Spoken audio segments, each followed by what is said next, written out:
Welcome back ناظرین، ایک مرتبہ پھر حاضر خدمت ہیں. آپ دیکھ رہے ہیں پروگرام مسکراتا رمضان. سیٹ انٹرٹینمنٹ کا شکریہ جس نے ہمیں یہ موقع دیا. پینل کا شکریہ، علماء اکرام کا شکریہ، مہمانان گرامی، سینئر اینکر محترمہ نازیہ علی صاحبہ کا شکریہ. میرے ساتھ بیٹھے ہیں جناب عارف ناصر الطاف سہروردی صاحب. سر میں معافی چاہتا ہوں، میں تو اب کوئی انتظام کرنے والا ہوں اپنے ساتھ کہ بھائی یہاں پہ کوئی بورڈ شورڈ لگاؤ، مجھ سے نام ذہن سے نکل جاتے ہیں، اس کے لیے میں معافی چاہتا ہوں. حافظ حامد علی صاحب. ناظرین کرام، میں جیسے اللہ رب العزت سے معافی کا طلبگار ہوں، مغفرت کا طلبگار ہوں. اللہ سے دعا کرتا ہوں کہ اللہ میری آپ کی سب سارے کے سارے نبی سرکار دو عالم صلی اللہ علیہ وسلم کی امت کی سب کی مغفرت ہو جائے. آقا نامدار احمد مجتبیٰ سرکار مصطفیٰ سرکار دو عالم صلی اللہ علیہ وسلم میرے ماں باپ، میرے جان مال، میری عزت آبرو، میری آل اولاد، میرے نبی پر، ان کے گھرانے پر، ان کی شان پہ قربان. ناظرین کرام، صحابہ کرام رضی اللہ تعالی عنہم اجمعین کی ایک بابرکت مجلس تھی. اس میں اللہ کے رسول سرکار دو عالم صلی اللہ علیہ وسلم نے ایک قدم ممبر پہ تشریف رکھا تو فرمایا آمین، پھر دوسرا قدم رکھا تو فرمایا آمین، پھر تیسرا قدم مبارک رکھا تو فرمایا آمین. تو صحابہ اکرام رضی اللہ تعالی عنہم اجمعین پوچھنے لگے، یا رسول اللہ صلی اللہ علیہ وسلم، آپ نے پہلا قدم مبارک رکھا آمین کہا، دوسرا رکھا آمین کہا، تیسرا رکھا آمین کہا. تو اللہ کے رسول سرکار دو عالم صلی اللہ علیہ وسلم نے فرمایا کہ جبریل امین علیہ السلام نے کہا کہ جس نے رمضان المبارک کا مقدس مہینہ پایا اور اپنی مغفرت نہ کروا سکا تو برباد ہوا وہ شخص. تو اللہ کے رسول نے کہا آمین. پھر کہا کہ جس نے اپنے والدین کو بڑی عمر میں پایا اور ان کی اطاعت اور خدمت نہیں کر سکا برباد ہوا وہ شخص. تو اللہ کے رسول نے کہا آمین. اور پھر کہا کہ جس نے وجہ تخلیق کائنات آقا نامدار احمد مجتبیٰ محمد مصطفیٰ سرکار دو عالم صلی اللہ علیہ وسلم کا نام سنا اور ان پر درود نہ بھیجا، فرمایا برباد ہوا وہ شخص. فرمایا آمین. ناظرین کرام، یہ مہینہ مغفرت کا، رحمت کا، برکت کا، نعمتوں کا ہے. یہ مہینہ صرف سموسے پکوڑوں اور شربتوں کا نہیں ہے، سحری میں لمبے لمبے کھانا کھانے کا نہیں ہے. نماز پڑھیے، روزے رکھیے، تراویح پڑھیے، قرآن مجید کو سمجھیے، پڑھیے، عمل کیجیے.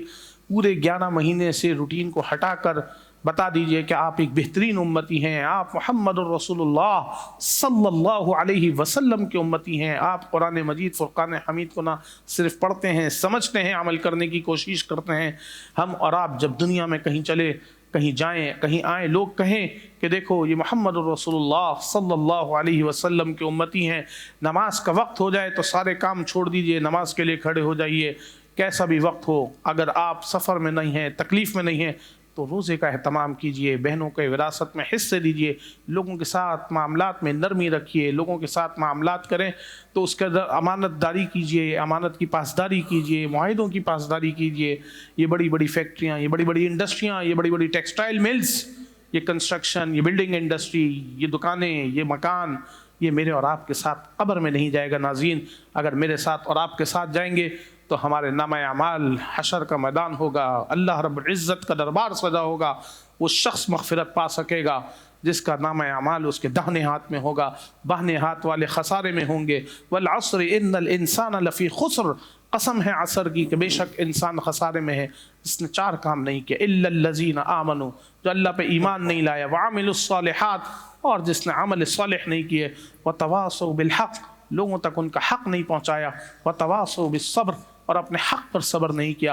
ناظرین کرام، یہ بابرکت مہینہ، رحمتوں والا مہینہ مجھے آپ کو سارے کے ساری امت کو پیغام دیتا ہے کہ ہم نے اور آپ نے صبر سے، قناعت سے کام لینا ہے.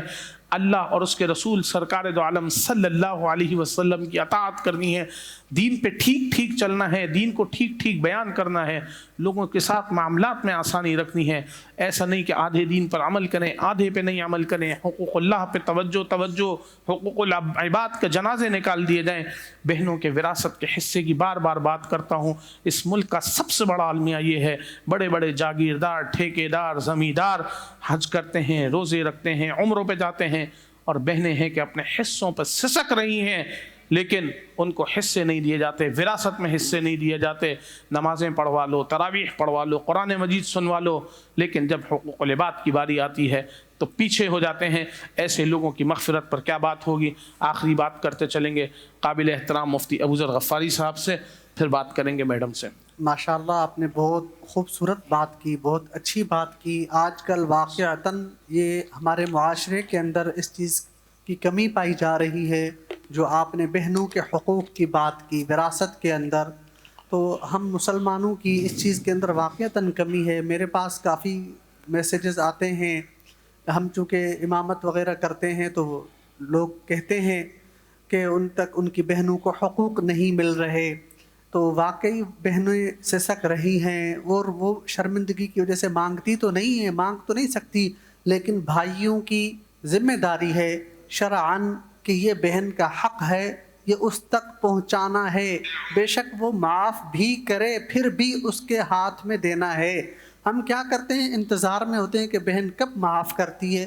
اگر نہیں تو پھر جو ہے اس بہن کے لیے دروازے بند کیے جاتے ہیں. خدا را ڈریں اس اللہ سے، ڈریں آخرت کے دن سے کہ جس دن ہم نے اللہ کے آگے پیش ہونا ہے.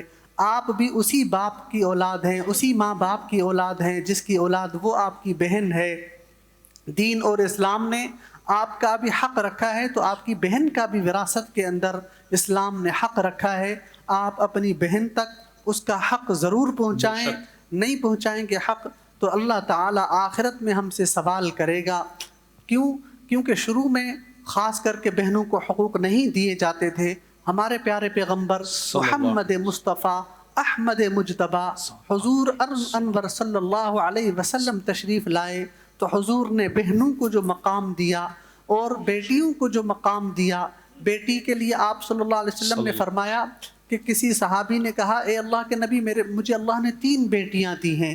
آقا نے فرمایا جو اپنی بیٹی، جس گھر میں بیٹی پیدا ہو اور وہ اپنی بیٹی کی صحیح تربیت کرے، اس کی صحیح پرورش کرے، اور جب وہ بڑی ہو اس کی اچھی جگہ رخصتی کر دے، اس کا اچھا رشتہ دے دے، تو اللہ نے فرمایا وجبت لہ الجنہ وجبت لہ الجنہ وجبت لہ الجنہ، اس کے لیے جنت واجب ہو گئی، اس کے لیے جنت واجب ہو گئی، اس کے لیے جنت واجب ہو گئی.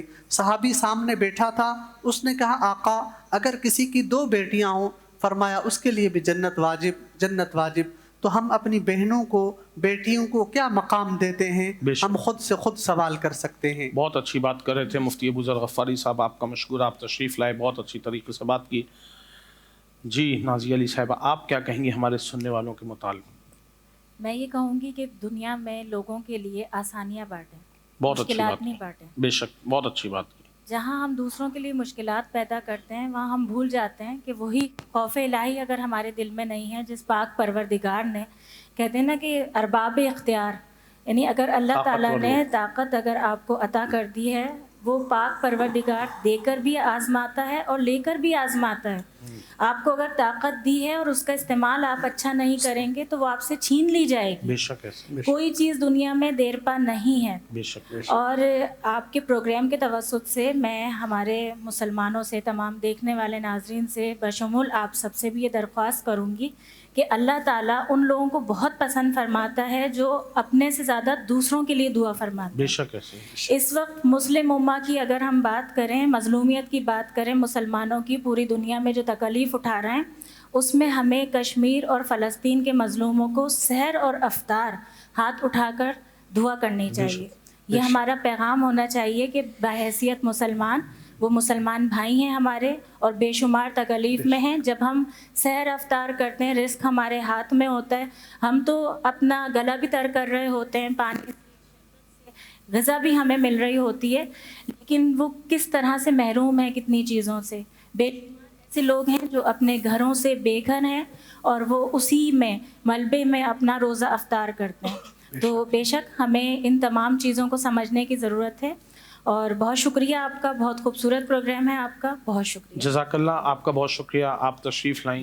آپ کا شکریہ سر، آپ تشریف لائے. مفتی ابو ذر غفاری صاحب آپ تشریف لائے. سننے والوں آپ کا شکریہ، مینجمنٹ، کام کرنے والے، سیٹ انٹرٹینمنٹ، تمام ناظرین کرام کا بہت شکریہ. آپ سنتے ہیں بات کو.